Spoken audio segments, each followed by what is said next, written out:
I'm gonna do it this way. We're gonna throw in Steven first. Oh, we have a special guest that just snuck in, so I'm gonna bring him in first, and then we're gonna dive in because everything's gonna. Hey, you just had to come in today. Come on, man, you guys. Oh, this is why. This hair is why United must.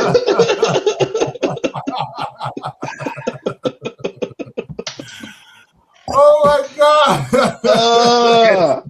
I love it. Standard. I love it. I'm just here to say, Mhm.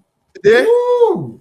not just today, actually, all week, we're smoking on that Arsenal pack. All day. You have all week because there's nothing else for you to do. You ain't got We're no more games. smoking on that Arsenal pack all week.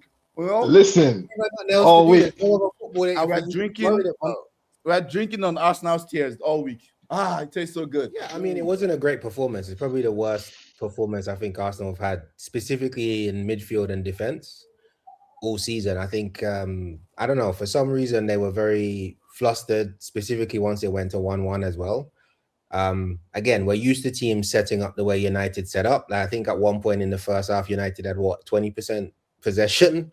So we're used to teams doing that and waiting for us to make a mistake. So once we got the goal, I would have expected us to kind of like keep pressure on. I think the mistake came at a great time for United because it allowed them to kind of like, okay, shake. We know what the Emirates is like when Arsenal kind of like get under pressure. So they had a good end to the half. The goal came at a good time. And then I think in the second half, again, goal came at a good time in the first 10-ish minutes of the second half. And it was a good goal as well. It wasn't like it was enough to shake. You could imagine what the Emirates was like again when that goal went in. But again, I think United did a really good job in midfield. I think physically they were really strong. I don't think I've ever seen Saliba and Gabriel lose that many second balls to a team. And again, it was Mbeumo. I don't think he won a single header, but he was causing them all sorts of trouble, just backing in and physically causing a lot of second balls. And those second balls kept falling to United. Which is unusual for us, right? I think Zubimendi struggled. I think you don't see him make that mistake if he wasn't physically in a tough game. So I think United did a really good job. I think the two goals, specifically the second and the third one, you can't do anything about when guys are putting balls in the top and the bottom corner like that. So again, it's like well done to United in terms of the game. In terms of the league, don't think it makes any difference from an Arsenal perspective because of the consistency that we have.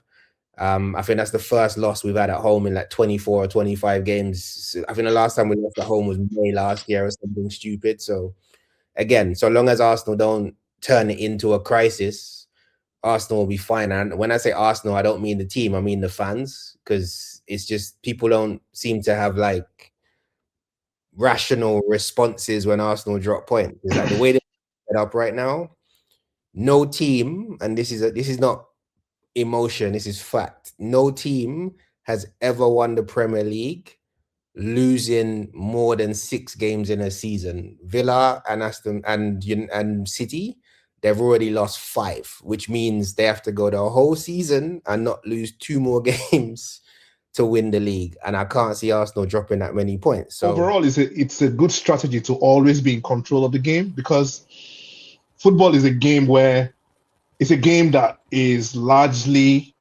largely be down to luck. It's a good strategy, but it appears that there's no plan B. So before our first goal today, they had made 3 or 4 defensive mistakes. That the Bruno one that didn't end up being a goal. I think Mbeumo had a chance that also wasn't a goal.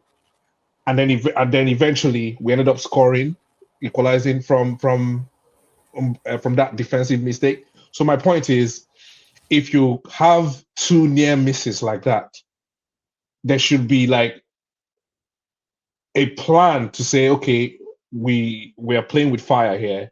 Let's switch. Let's change what we're doing.